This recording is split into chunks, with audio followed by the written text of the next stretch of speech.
Hello दोस्तों, स्वागत है आपका स्टडी पॉइंट बाड़मेर के यूट्यूब चैनल पर। हम लोग एमसीक्यू 1000 क्वेश्चन की एक सीरीज चला रहे हैं बीएससी नर्सिंग एंट्रेंस एग्जाम के लिए। तो उसके नेक्स्ट वीडियो में आज मैं हाजिर हूँ। आज हमारा टॉपिक है विद्युत चुंबकीय प्रेरण के संबंधित कुछ महत्वपूर्ण सवाल। देखो, अभी मैं चैप्टर वाइज करवा रहा हूँ। जैसे ही चैप्टर कंप्लीट हो जाएंगे फिर अपन कंप्लीट जीरो से लेके एंड तक सारे मिक्स सवाल करेंगे और लगभग 1000 सवाल के आसपास का मेरा टारगेट रहेगा आपको कंप्लीट करवाने का। वीडियो को ज़्यादा से ज़्यादा लाइक करें, शेयर करें, चैनल को सब्सक्राइब करें ताकि ये जो क्वेश्चन है हर बच्चे तक पहुंचे। काफ़ी सारे लोग रेगुलर आपके वीडियोस देख रहे हो, मुझे पर्सनली मैसेज भी करते हैं। आपको कोई डाउट हो, कुछ ऐसा होता है, आप मुझे पर्सनली व्हाट्सएप नंबर पे मैसेज कर सकते हैं जो भी जानकारी है। और भी अगर आपको कुछ जानकारी चाहिए तो आप मुझे मैसेज या कमेंट करके बता सकते हैं। तो शुरू करते हैं हमारा पहला सवाल। एक चुंबक एक बंद चालक के निकट स्थित है, चालक में धारा उत्पन्न की जा सकती है। चुंबक है, एक चालक के पास में है, तो चालक में कब धारा हो सकती है? केवल चुंबक गतिशील हो तब भी हो सकती है, बिल्कुल।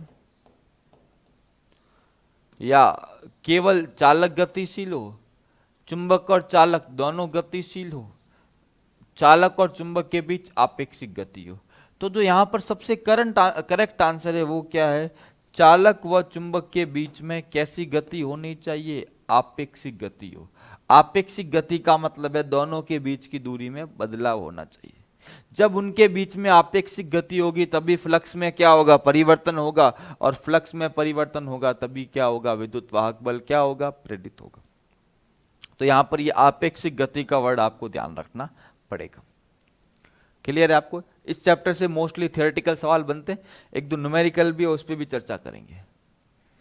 छड़ में प्रेरित विद्युत वाहक बल का मान होता है।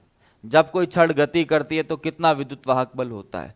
E बराबर बी एल वी। ये जो है ना, ये एक्चुअली ऐसा लिखा हुआ है, B square L square V. शून्य इनमें से कोई नहीं। यहाँ बी क्या है ध्यान रखना, बी चुंबकीय क्षेत्र है। एल क्या है? चालक की लंबाई। एल क्या है? चालक की लंबाई। और वी क्या है? चालक का वेग। वी क्या है? चालक का वेग है। ध्यान रखना ये बात है। तो यह हमारा आंसर क्या होगा? E बराबर बी एल वी। ध्यान रखना फॉर्मूला क्या होता है? E बराबर क्या होता है? B L V. ये हमें फॉर्मूला क्या करना है, ध्यान रखना है, पता होना चाहिए। क्लियर है? आगे बात करें। चौक कुंडली प्रेरकत्व 5 हेनरी है। कुंडली का प्रेरकत्व कितना है? 5 हेनरी। कितना है? 5 हेनरी। और इसमें बहती धारा क्या है? धारा परिवर्तन D I upon D T, 2 ampere प्रति सेकेंड।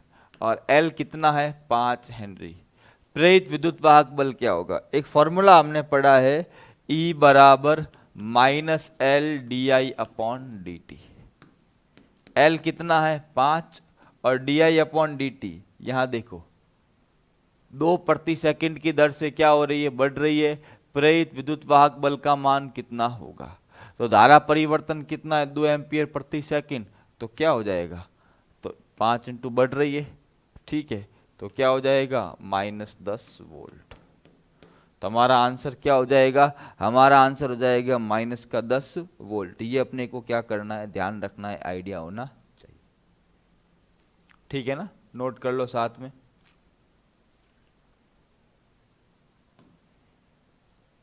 -10 वोल्ट।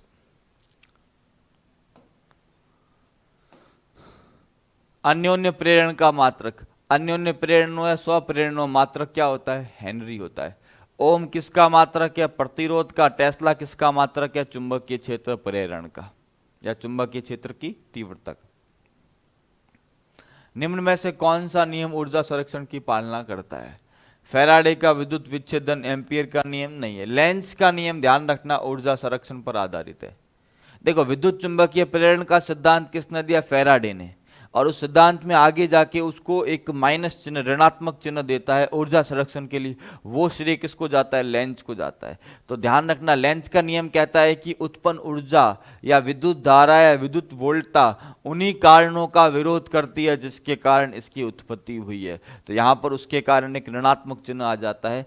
अतः यह ऊर्जा संरक्षण की क्या करता है? पालना करता है। ये अपने को क्या करना है, ध्यान रखना है। ट्रांसफॉर्मर किस पर कार्य करता है? ट्रांसफॉर्मर केवल एसी पर कार्य करता है, क्योंकि ट्रांसफॉर्मर का सिद्धांत क्या है? अन्योन्य प्रेरण का सिद्धांत। एक कुंडली के फ्लक्स से दूसरी कुंडली के फ्लक्स में परिवर्तन का सिद्धांत है, और यह केवल किस में होता है? एसी धारा में होता है। तो ध्यान रखना, ट्रांसफॉर्मर अन्योन्य प्रेरण के सिद्धांत पे क्या करता है? कार्य करता है। आपको ध्यान रखना है किस पे कार्य करता है? अन्योन्य प्रेरण के सिद्धांत पे ट्रांसफॉर्मर क्या करता है? कार्य करता है। बहुत आसान से सवाल है, 17-18 सवाल ये इस चैप्टर में, और भी आगे सवाल लिए जाएंगे। देखो, आपको ज्यादा से ज्यादा सवालों की प्रैक्टिस करनी है, जितना भी आपका 10-15 मिनट 20 मिनट है, मेरे सारे वीडियोस देखें, उस पर सवाल है जो बहुत महत्वपूर्ण है, आपकी किताबों के सवाल है, परीक्षा में एज इट इज छपके आएंगे, ध्यान रखना। आगे बात करते हैं। ट्रांसफार्मर का क्रोड बनाने, क्रोड मतलब ट्रांसफार्मर के अंदर जो है ना कुंडली जिसके ऊपर लपेटी जाती है ना तार, अंदर का जो क्रोड होता है वो पटलित क्रोड होता है। कैसा क्रोड होता है? पटलित क्रोड। पटलित क्रोड होने का कारण क्या है? कि भंवर धाराओं के कारण ऊर्जा की हानि क्या हो? कम हो। इसलिए हम कैसा बनाते हैं? पटलित क्रोड। पटली, एक देखो, ये एक पट्टी के ऊपर दूसरी पट्टी, एक पट्टी के ऊपर, इस तरह से पटलित क्रोड होता है। और ये किसका बना होता है? मुलायम इस्पात का, या इसको बोल सकते हैं सॉफ्ट स्टील। इस्पात का मतलब क्या होता है? स्टील होता है। मुलायम इस्पात का बना होता है, ध्यान रखना। ये हमेशा सॉफ्ट स्टील का बनाया जाता है। सवाल पूछा हुआ है कई बार, कई परीक्षाओं में, इजी परीक्षाओं में सवाल पूछते हैं, ध्यान रखना है। क्लियर है? साथ ही साथ आप आंसर्स भी लिखते रहें, कोई इंपॉर्टेंट पॉइंट है उसको नोट भी करते रहें। जो भी डाउट्स है आप साथ में कमेंट में मुझे कमेंट कर सकते हैं।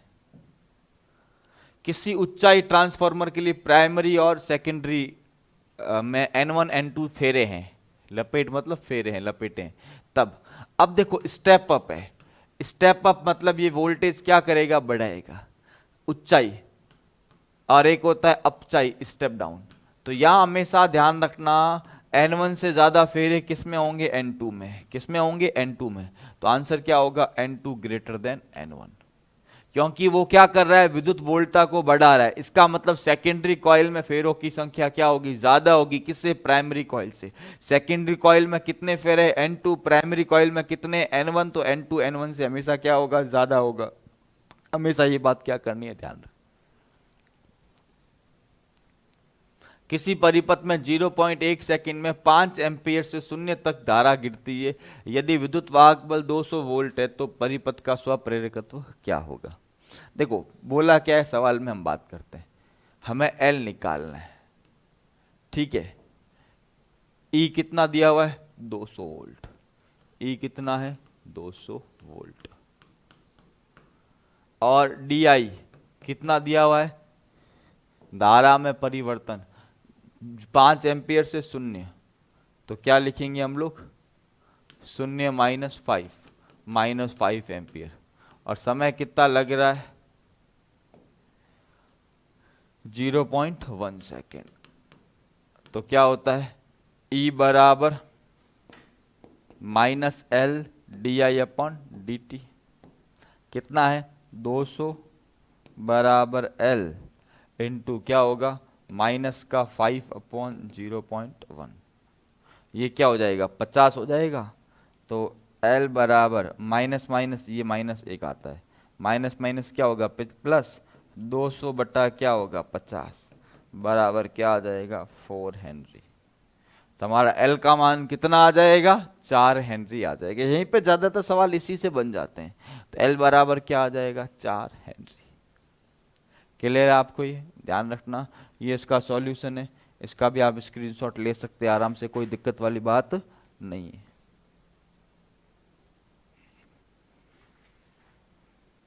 ठीक है, आगे बात करते हैं। सवाल नंबर शायद 10वां। जब एक चुंबकीय क्षेत्र में धातु का गोला गतिमान कराया जाता है तब यह गर्म हो जाता है, क्यों? क्योंकि जब भी कोई चुंबकीय क्षेत्र में अगर कोई धात्विक चीज गति करती है, वहां पर भंवर धाराएं उत्पन्न होती है, और भंवर धाराओं के कारण ऊष्मा उत्पन्न होती है। वो चालक का गोला क्या हो जाता है? गर्म हो जाता है। जो ट्रेन के जो ब्रेक होते हैं ना, वो भी इस भंवर धारा है। इसी को कहते हैं एडी करंट। भंवर धाराओं को क्या कहते हैं? एडी करंट कहते हैं। इसकी खोज किसने की थी? फोकाल्ट। किसने की थी इसकी खोज? फोकाल्ट ने की थी, ध्यान रखना। ये एग्जाम में बहुत इंपॉर्टेंट है एडी करंट के बारे में। जब भी चुंबकीय क्षेत्र में कोई धात्विक चीज गति करती है तो उसमें बवंडर के रूप में करंट उत्पन्न होते हैं। उन धाराओं को भंवर धाराएं कहते हैं, एडी करंट कहते हैं। इनकी डिस्कवरी किसने की थी? फोकाल्ट ने की थी। ये भी आपको आइडिया होना चाहिए।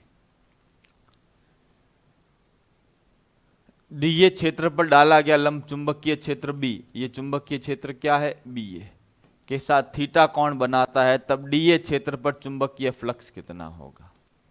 तो आपको सीधा सिंपल सा फॉर्मूला ध्यान रखना है। फ्लक्स डीबी बराबर क्या होता है? सीधा बी डॉट डी ए होता है। क्या होता है? B dot D A. कोण कितना है? थीटा है, तो क्या हो जाएगा? बी डॉट डी ए, या क्या बन जाएगा? B D A cos theta. तो क्या बन जाएगा? B D A cos theta. पहला आंसर होगा हमारा। सिंपल सा। अगर थीटा 0 है, फ्लक्स क्या होगा? Maximum B D A. और थीटा 90 है, फ्लक्स क्या होगा? 0 हो जाएगा। और फ्लक्स में परिवर्तन होता है तभी तो विद्युत वाहक बल क्या होता है? प्रेरित होता है। विद्युत वाहक बल प्रेरित होने के पीछे का मेन कंडीशन क्या है? फ्लक्स में परिवर्तन। जब जब फ्लक्स में परिवर्तन होगा विद्युत वाहक बल क्या होगा? प्रेरित होगा। ध्यान रखना ही।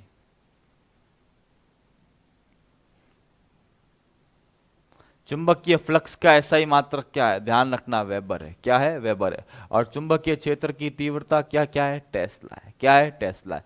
और ध्यान रखना, वेबर बराबर क्या होता है? Tesla into metre square. ध्यान रखना, ये भी पता होना चाहिए। और इसका सीजीएस मात्रक क्या होता है? मैक्सवेल। क्या होता है? इसका सीजीएस मात्रक क्या होता है? मैक्सवेल। और टेस्ला का सीजीएस मात्रक क्या होता है? गॉस। तो चुंबकीय क्षेत्र का एसआई मात्रक टेस्ला, सीजीएस मात्रक गॉस। चुंबकीय फ्लक्स का एसआई मात्रक वेबर, सीजीएस मात्रक मैक्सवेल। क्या होता है? मैक्सवेल होता है। विद्युत चुंबकीय प्रेरण की घटना किसके द्वारा खोजी गई? Michael Faraday. विद्युत चुंबकीय प्रेरण का जनक, father of EMI, electromagnetic induction, किसको कहते हैं? माइकल फैराडो को कहते हैं। इन्होंने इसके बारे में ज्यादा से ज्यादा बातें बताई थी। कौन है? Michael Faraday. ध्यान रखना। किसी प्रत्यावर्ती धारा में धारा और विभवांतर के मध्य कला अंतर थीटा है। शक्ति गुणांक, सीधा आपको ध्यान रखना, शक्ति गुणांक क्या होता है? Cos theta. शक्ति गुणांक क्या होता है? Cos theta. आपको सीधा सीधा ये ध्यान रखना है। एसी के सवाल आएंगे और एक आध सवाल मिक्स हो गया, जहां बहुत सारे एसी के सवालों की बात आपको करूंगा। वह युक्ति जो वोल्टता को बढ़ा देती है उसे क्या कहते हैं? वोल्टता को बढ़ाना। बढ़ाने का मतलब क्या है? ऊंचाई, स्टेप अप। और घटाने का मतलब क्या है? अपचाई, डाउन करना। युक्ति जो वोल्टता को बढ़ा देती है उसको क्या कहते हैं? ऊंचाई ट्रांसफार्मर। वोल्टेज को क्या कर देगा? बढ़ा देगा। ऊंचाई ट्रांसफार्मर वोल्टेज को क्या करता है? बढ़ा देता है। ट्रांसफार्मर की प्राथमिक तथा द्वितीय कुंडली में फेरों की संख्या है 80 वोल्ट का विभवांतर प्राथमिक कुंडली में, तो द्वितीयक में कितना होगा? तो E1 बटा E2 बराबर N1 बटा N2। तो 80 बटा E2 बराबर 1000 बटा 3000। 3 जीरो से 3 जीरो कट गए, तो क्या आ जाएगा? 80 इंटू 3 कितना आएगा? 240। तो हमारा आंसर क्या होगा? 240। ये कैसा ट्रांसफार्मर है? ऊंचाई ट्रांसफार्मर है। स्टेप अप, जो वोल्टेज को क्या करता है? बढ़ाता है। और कितना वोल्टेज आ रहा है? 240 वोल्ट। कितना आ रहा है? 240 वोल्ट आ रहा है। क्लियर है? ये नोट करना, सब में स्क्रीनशॉट लेते रहना। ऐसी परिपथ में शक्ति केवल वह होती है, ध्यान रखना, प्रेरकत्व भी ऊर्जा को संचित करने का कार्य करता है, धारिता भी ऊर्जा को संचित करने का कार्य करता है। आंसर क्या होगा? प्रतिरोध होगा। आंसर क्या होगा? प्रतिरोध। केवल शक्ति वह किसमें होता है? प्रतिरोध में होता है। किसमें होता है? प्रतिरोध में होता है। तो आई थिंक इतने ही सवाल है। ठीक है, मिलते अगली क्लास में। अगली क्लास में और नए सवालों की चर्चा करेंगे और बात करेंगे। वीडियो को ज़्यादा से ज़्यादा क्या करना है? लाइक करना है, शेयर करना है, चैनल को सब्सक्राइब करना है। अभी मैंने इस चैनल पे एक नीट स्कैम का वीडियो भी बनाया है, जहाँ पे नीट में क्या क्या धांधली हुई उसके बारे में बताया। वो वीडियो भी आपको लाइक, शेयर और सब्सक्राइब करना है। ठीक है, और चैनल को सब्सक्राइब करें, और भी आपको ताज़ा अपडेट जो भी बीएससी नर्सिंग के रिगार्डिंग मिलेगी, लैब असिस्टेंट के रिगार्डिंग मिलेगी, साइंस से संबंधित एग्जाम्स के बारे में आपको यहाँ जानकारी मिलती रहेगी। ठीक है, मिलते हैं अगली क्लास में, तब तक के लिए थैंक यू सो मच बच्चों।